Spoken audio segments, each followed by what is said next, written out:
Hi all, welcome back to my channel homely blogs and recipes. ಇವತ್ತು ನಾನು ಒಂದು healthy ರೆಸಿಪಿನ ಶೇರ್ ಮಾಡ್ತಾ ಇದ್ದೀನಿ. ಮೆಂತ್ಯ ಸೊಪ್ಪಿನ ದಾಲ್. ಒಂದು ಕಡಾಯಲ್ಲಿ ಒಂದು 2-3 ಟೇಬಲ್ ಸ್ಪೂನಷ್ಟು ಆಯಿಲ್ನ ಹಾಕಿದ್ದೀನಿ. ಸ್ವಲ್ಪ ಸಾಸಿವೆ, ಜೀರಿಗೆ ಎಲ್ಲನೂ ಆ್ಯಡ್ ಮಾಡ್ಕೊಂಡಿದ್ದೀನಿ. ಮತ್ತು ಉದ್ದುದಕ್ಕೆ ಹೆಚ್ಚಿಟ್ಕೊಂಡಿರುವಂತಹ ಈರುಳ್ಳಿ, ಹಸಿಮೆಣಸಿನ್ಕಾಯಿ ಮತ್ತು ಒಣಮೆಣಸಿನ್ಕಾಯಿ ಕೂಡ ಆ್ಯಡ್ ಮಾಡಿದ್ದೀನಿ. ಮತ್ತು ಸ್ವಲ್ಪ ಗೋಡಂಬಿ ಕೂಡ ಹಾಕ್ಕೊಂಡಿದ್ದೀನಿ ಟೇಸ್ಟ್ಗೋಸ್ಕರ.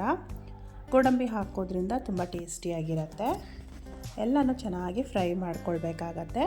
ಮತ್ತು ಮೆಂತ್ಯ ಸೊಪ್ಪನ್ನು ವಾಶ್ ಮಾಡಿದ ನಂತರ ಕಟ್ ಮಾಡ್ಕೊಳ್ಬೇಕಾಗತ್ತೆ. ಕಟ್ ಮಾಡಿ ಇಟ್ಕೊಂಡಿರುವಂತಹ ಮೆಂತ್ಯ ಸೊಪ್ಪನ್ನು ಇಲ್ಲಿ ಆ್ಯಡ್ ಮಾಡ್ಕೊಂಡಿದ್ದೀನಿ.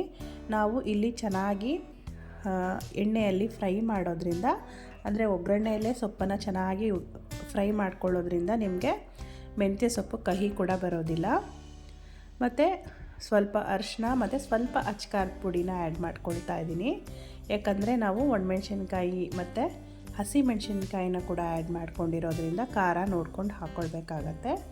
ಎಲ್ಲ ಚೆನ್ನಾಗಿ ಫ್ರೈ ಮಾಡಿಕೊಂಡು, ಮತ್ತು ನಾನಿಲ್ಲಿ ಒಂದು ಚಿಕ್ಕ ಲೋಟದಲ್ಲಿ ಬೇಳೆ ಕೂಡ ಆಲ್ರೆಡಿ ಕುಕ್ ಮಾಡಿ ಇಟ್ಕೊಂಡಿದ್ದೀನಿ. ಅಂದರೆ ಒಂದು 2-3 ಕೂಗಿಸಿದ್ದೀನಿ.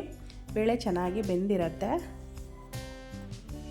ಎಲ್ಲನೂ ಚೆನ್ನಾಗಿ ಫ್ರೈ ಮಾಡ್ಕೊಂಡ ನಂತರ ಒಂದು 2 ಟೊಮ್ಯಾಟೋಸ್ನ ಆ್ಯಡ್ ಮಾಡ್ಕೊಳ್ತಾ ಇದ್ದೀನಿ.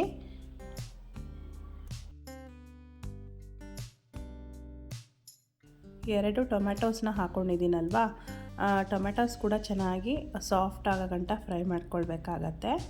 ಮತ್ತು ನಾನಿಲ್ಲಿ ಸ್ವಲ್ಪ ಗರಂ ಮಸಾಲ ಪೌಡರ್ ಕೂಡ ಆ್ಯಡ್ ಮಾಡ್ಕೊಳ್ತೀನಿ. ನೀವು ಗರಂ ಮಸಾಲ ಪೌಡರ್ ಆ್ಯಡ್ ಮಾಡೋದ್ರಿಂದ ಅದು ಕೂಡ ಟೇಸ್ಟ್ ತುಂಬ ಚೆನ್ನಾಗಿರುತ್ತೆ. ಬೇಕಿದ್ದರೆ ಆ್ಯಡ್ ಮಾಡ್ಕೊಳ್ಬೋದು, ಇಲ್ಲಾಂದರೆ ಸ್ಕಿಪ್ ಮಾಡ್ಕೊಳ್ಬೋದು. ಮತ್ತು ನಾನಿಲ್ಲಿ ಶುಂಠಿ ಬೆಳ್ಳುಳ್ಳಿ ಪೇಸ್ಟ್ ಯಾವುದನ್ನು ಆ್ಯಡ್ ಮಾಡ್ಕೊಂಡಿಲ್ಲ. ಜಸ್ಟ್ ನಾನಿಲ್ಲಿ ಅಚ್ಕಾರದ ಪುಡಿ ಮತ್ತು ಸ್ವಲ್ಪ ಗರಂ ಮಸಾಲ ಪೌಡರ್ನ ಆ್ಯಡ್ ಮಾಡ್ಕೊಂಡಿದ್ದೀನಿ.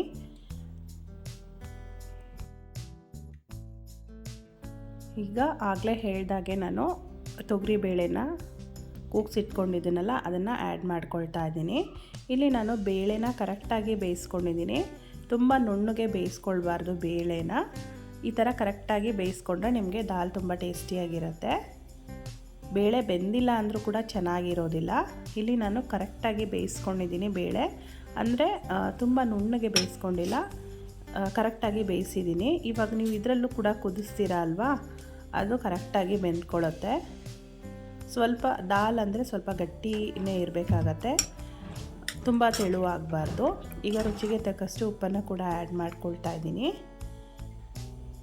ಎಲ್ಲ ಆ್ಯಡ್ ಮಾಡ್ಕೊಂಡಾದ್ಮೇಲೆ ಚೆನ್ನಾಗಿ ಕುದಿಸ್ಕೊಳ್ಬೇಕಾಗತ್ತೆ.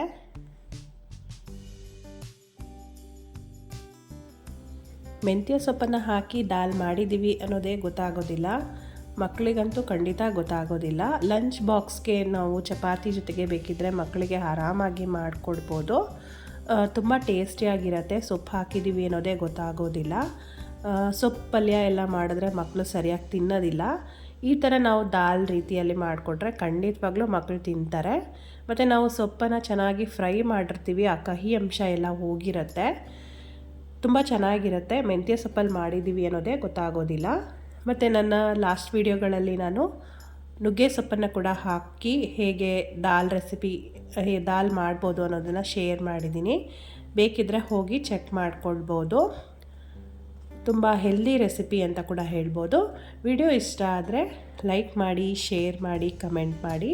ಇನ್ನೂ ಸಬ್ಸ್ಕ್ರೈಬ್ ಆಗಿಲ್ಲ ಅಂದರೆ ಪ್ಲೀಸ್ ಸಬ್ಸ್ಕ್ರೈಬ್ ಮಾಡ್ಕೊಂಡು ನೋಡಿ. Thank you for watching.